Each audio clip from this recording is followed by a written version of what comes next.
Halo, ketemu lagi dengan saya, admin tutor PNS. Ya, dalam video ini kita akan membahas mengenai tips lolos tes kesehatan ya. Ya, untuk yang pertama di sini sebagai awal kita harus tahu bahwa dalam penerimaan sekolah kedinasan dan juga penerimaan ASN itu biasanya ada tes kesehatan. Meskipun tes kesehatan ini ada dua seperti itu, tes kesehatan luar dan juga dalam. Tapi jangan lupa hal itu tergantung dari instansi di mana kita mendaftar atau melamar. Nah, sebenarnya ini apakah ada yang sedikit rumit atau tidak seperti itu. Jadi maksudnya ada yang simple, ada yang kompleks seperti itu, harus di lab seperti itu ya. Tapi biasanya untuk semi militer biasanya ada untuk tes kesehatan. Jadi video ini membahas mengenai tips persiapan lolos tes kesehatan PKN-an, PP3K maksudnya, dan juga CPNS. Oke, jangan lupa di awal ini kita untuk dukung kami selalu seperti itu dengan cara like video kami dan juga komentar jika ingin sharing mengenai tes kesehatan ini. Jadi teman-teman bisa komentar dan juga jangan lupa bagikan untuk teman-teman yang lain. Semoga bisa menjadi semacam ilmu yang barokah gitu ya, atau wawasan yang barokah.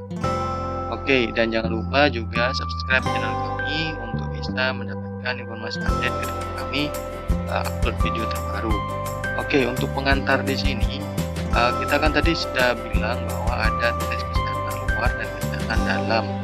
Nah, di sini kita akan memberikan gambarannya. Jadi yang dimaksud tes kesehatan luar dan dalam itu adalah jika luar, kita tunggu di sini, luar itu artinya adalah yang nampak pada tubuh kita, misalkan di tes berat badan, tinggi badan, mata, tensi, varis tes, ambeien seperti itu dan lain sebagainya. Dan dalam itu dalam artian kita ke lab melakukan medical check up, ada tes urin, tes darah, tes jantung, ronsen dan sebagainya. Jadi itu yang dikatakan tes kesehatan dalam. Oke, mari kita simak tipsnya. Itu yang pertama adalah yang pertama di sini kita mulai dengan tips untuk lolos tes kesehatan itu. Sebenarnya ini sedikit bisa dilupakan ya, tapi teman-teman jika memang mampu bisa cek sendiri dulu di awal. Jadi teman-teman bisa mengukur, oh ternyata kesehatan saya itu bagus, oh ternyata kondisi saya itu ada varisesnya, oh saya tuh ada ambeiennya dan sebagainya. Jadi teman-teman bisa tahu mana yang kurang dari kesehatan teman-teman, karena setiap instansi misalkan tidak mau ada yang varises, oh tapi ada yang mau varises tapi tidak mau ada yang ambeien seperti itu. Jadi memang ini bisa bermanfaat untuk mengevaluasi sejauh mana kondisi teman-teman saat akan menjalani tes nanti, seperti itu. Jadi bisa diatasi sebelum tes nanti. Oke, yang kedua di sini adalah jika tes kesehatan dalam, darah akan dicek. Nah, ini penting. Jika darah sudah dicek, maka akan ketahuan semua kita punya penyakit asam urat, kita punya penyakit kolesterol dan sebagainya. Jadi caranya itu adalah minum air putih yang banyak, dan ada yang teman yang bilang itu sebelum tes 7 hari misalkan harus smoothie. Jadi maksudnya tidak makan yang berat-berat seperti jeroan, kulit ayam misalkan seperti itu, tapi lebih banyak pada sayuran dan buah.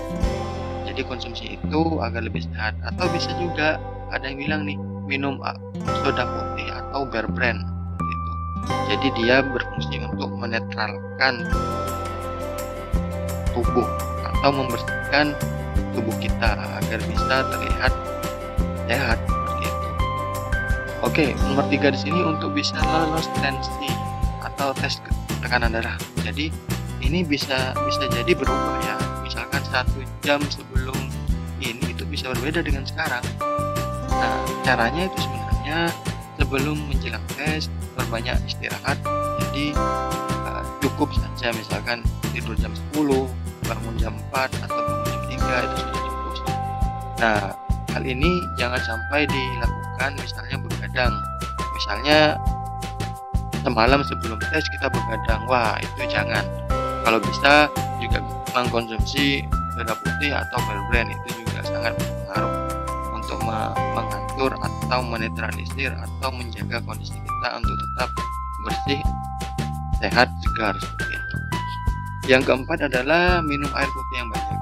Sebenarnya ini penting untuk darah, urin seperti itu penting. Memang konsumsi air putih itu sangat banyak manfaatnya. Itu termasuk ketika kita untuk menjalani tes kesehatan ini. Tetapi tidak hanya itu saja. Jadi memang minum air putih itu sebagai salah satu cara. Dan juga jika memang mengonsumsi vitamin atau suplemen, kalau bisa dikurangi saja, karena takutnya ketika tes urin zat-zat yang ada di dalamnya itu ikut terdeteksi seperti itu. Jadi mending mutih aja seperti itu ya, atau minum air putih seperti itu untuk menjaga tubuh kita menjadi sehat atau segar dan fit. Nah, bagaimana jika teman perokok aktif maksudnya? Jadi kalau perokok aktif itu kalau bisa di stop dulu. Bahkan ada yang memang tetap merokok tapi dia rajin juga minum soda putih atau rajin minum Bear Brand untuk bisa menetralisir, untuk bisa membersihkan paru-parunya itu saat di ronsen itu bagus seperti itu. Jadi memang soda putih itu sangat baik atau sebagai alternatif ketika kita memang merokok berat seperti itu. Atau bisa juga minum air kelapa hijau muda. Ini juga penting ya untuk kesehatan, hijau muda ya.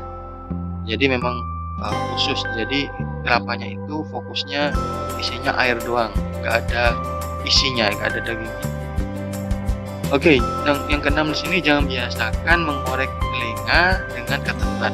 Jadi maksudnya jika memang terasa tidak nyaman kuping kita atau telinga kita, maksudnya jadi jika tidak nyaman, terasa ada kotoran, bisa langsung ke rumah sakit, ke Poli THT. Jadi teman-teman membersihkan ke ahlinya, tidak membersihkan sendiri, karena itu bisa membahayakan, misalnya membuat iritasi dan juga membahayakan juga untuk indang telinga kita. Yang ketujuh adalah untuk tips lolos kesehatan ini sebagai persiapan ya sebenarnya. Jadi untuk yang ketujuh adalah untuk tes mata.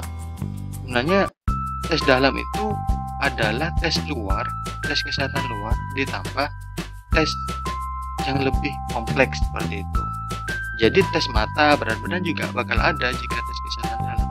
Nah, biasanya untuk bisa lolos tes mata jika memang minus, itu bisa diminimalisir dengan cara mengkonsumsi wortel atau mengkonsumsi vitamin A. Dan juga jangan biasakan menonton TV terlalu dekat, jarak pandang atau jarak bacanya itu terlalu dekat. Dan bisa juga sih ya dengan cara menghafalkan, misalkan ada tes untuk mata ya, bisa saja menghafal huruf-huruf yang akan ditunjukkan atau diminta untuk dijawab. Saya dulu pernah seperti itu dan ternyata lolos juga, meskipun saya tidak terlalu parah sih minusnya. Pantangan yang perlu diketahui sebenarnya ketika menjelang tes ini, sebenarnya kita harus menjaga itu dari makanan, dari pola tidur, dari pola hidup. Intinya pola hidupnya itu harus dirubah. Bagaimana untuk bisa membuat tubuh kita segar dan mengurangi lemak, maksudnya ini bukan suhu ya, tapi susu seperti itu, atau gula dan yang makanan yang berat-berat seperti jeruan seperti itu kalau bisa dikurangi. Dan jangan lupa untuk bangun pagi dan jangan sampai begadang untuk bisa membuat badan kita rileks, fit dan segar. Kesimpulan di sini adalah sebenarnya itu untuk tes CPNS lebih ke tes tulis ya, tapi memang ada sebagian yang meminta kita medical check up sendiri, jadi ke rumah sakit. Jadi teman-teman bisa cek sendiri, bukan dites dari panitia. Sedangkan untuk sekolah kedinasan rata-rata itu tes kesehatan luar saja. Setelah itu lari atau tes nafta, tes kebugaran.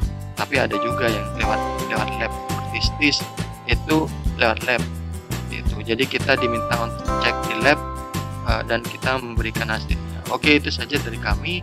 Semoga bisa